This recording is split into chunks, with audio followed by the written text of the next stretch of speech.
पत्रकार बंधुओं का बहुत बहुत धन्यवाद। मेरे साथ जुगेश सानी जी हैं, हमारे जम्मू कश्मीर के जनरल सेक्रेटरी भी हैं, जम्मू शहर के प्रभारी भी हैं। आपका मंत्री नीरी गुप्ता जी आपके साथ रहते हैं, हमारे सेक्रेटरी हैं इंचार्ज मीडिया के। आज एक इशू तो यह है कि जिस तरीके से यकायक एक कानून और एक पंचायत के बारे में नए किस्म का हदबंदी मिशन शुरू किया है।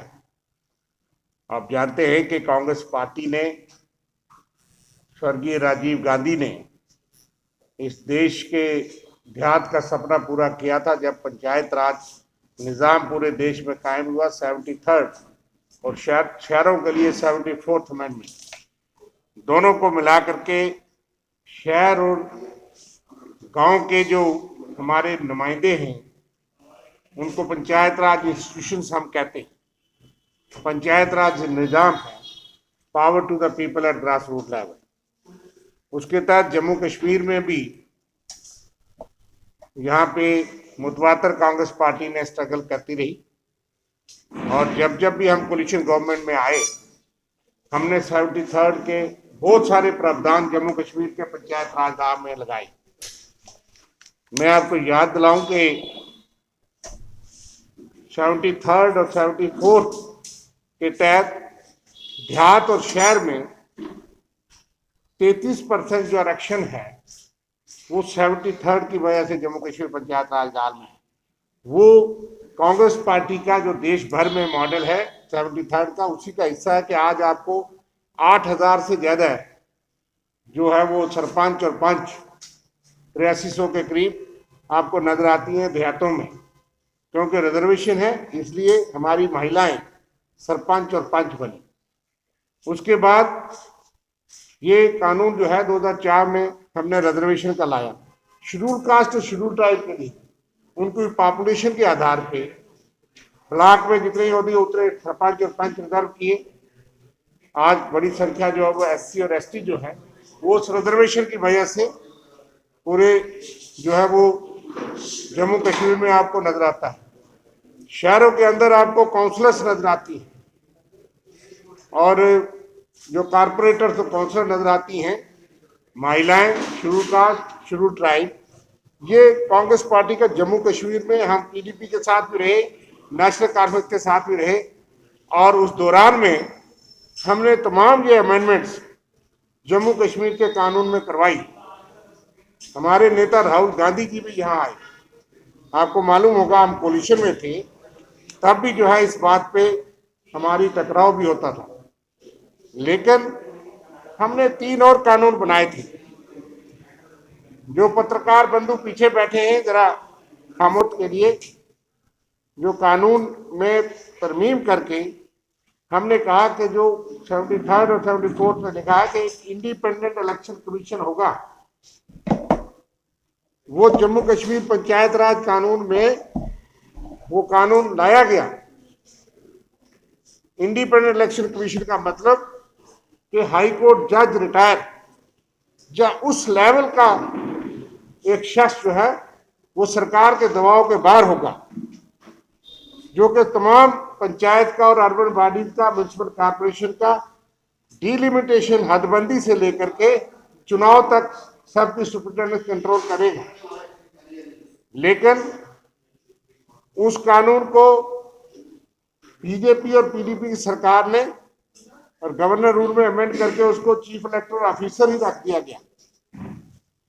हालांकि 73rd में लिखा है कि अगर कोई IAS अधिकारी उसको हेड करेगा, जिस दिन वो अपॉइंट होगा उसी दिन रिटायर हो जाएगा। लेकिन ये सरकार के अधीन ही एक अफसर जो है उसको पावर दी है, इसलिए इंडिपेंडेंट इलेक्शन कमीशन का प्रावधान इन्होंने लागू नहीं किया, उसको कमजोर किया बीजेपी और PDP के सरकार के तरह। उसके बाद फाइनेंस कमीशन कि म्यूनिसिपैलिटी और पंचायत को पैसा कहां से मिलेगा के लिए एक रिकमेंडेशन देगा कि सरकार की आमदनी का कितना % पंचायत को और अर्बन बॉडीज को जाएगा। लेकिन वो एक्ट जहां बना हुआ है उस एक्ट के तहत फाइनेंस कमीशन नहीं बना। 6 साल, 6.5 साल से बीजेपी की सरकार है, केंद्र भी, जम्मू कश्मीर भी, और जम्मू कश्मीर में अभी भी सेंटर चला रहा है, वो भी नहीं बना। तीसरा था ओम्बड्समैन, वो भी एंटी करप्शन एक अपेक्स बॉडी है कि आप पैसा तो देते हैं, उसका अकाउंटेबिलिटी हिसाब कौन रखेगा। वो भी हाई कोर्ट जज है, उसके बराबर का एक इंडिपेंडेंट कमीशन होगा, जो कि कोई शिकायत होगी वो उनके बारे में सुना। ये चीजें तो की नहीं, उल्टा जो है वो बीजेपी पीडीपी की सरकार में सरपंच को कहा गया था कि इंडायरेक्ट चुनाव होगा, डायरेक्ट नहीं होगा।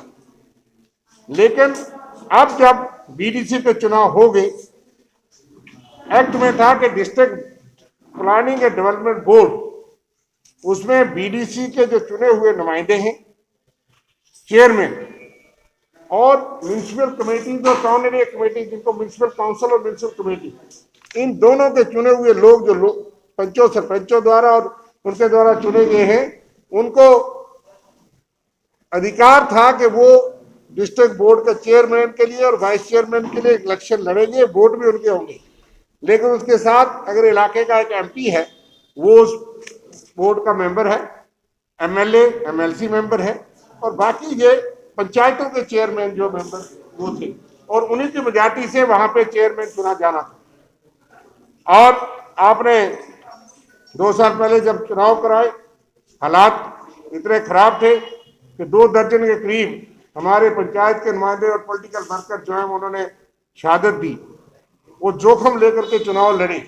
उसके बाद हालात खराब हैं, लेकिन उसके बावजूद आपने चेयरमैन के चुनाव कराए, और ब्लॉक डेवलपमेंट काउंसिल के चेयरमैन और म्यूनिसिपैलिटी के चेयरमैन चुनेगी। वो इस मकसद से चुनेंगे कि इन्होंने कल डिस्ट्रिक्ट बोर्ड का चेयरमैन बनना है या चुनना है, उन्हीं में से चुनना था। वाइस चेयरमैन भी बनने थे बीडीसी में, 1 साल में आप, वो 1 महीने के अंदर बनने चाहिए थे, लेकिन आपने 1 साल में वाइस चेयरमैन नहीं बना सके। लेकिन अब जगह ये कानून भी रातों रात बदला जाता है, किसी को मशवरा नहीं होता, इलेक्शन अथॉरिटी को पता नहीं, इलेक्शन कमीशन नहीं, और आपने 3 दिन दे दिए और आपने कहा कि एक डायरेक्ट इलेक्शन होंगे एमएलए की तरह, और बीडीसी चेयरमैन और म्यूनिसिपैलिटी के चेयरमैन के अधिकार खत्म कर दिए। वो बोर्ड के नॉमिनल मेंबर होंगे, वो ना चेयरमैन बन सकते हैं, ना उन वोट डाल सकते हैं। जिन लोगों ने इस ख्वाब से रिस्क लेकर के अपने परिवारों को, अपने आप को इस हालात में जमहूरियत का साथ दिया, सरकार का साथ दिया, आज वो ठगे हुए महसूस कर रहे हैं। आज उनके अधिकार खत्म, अब नए इलेक्शन अब करेंगे और उनसे चेयरमैन बनेगा, वो चेयरमैन बनाएंगे, उनमें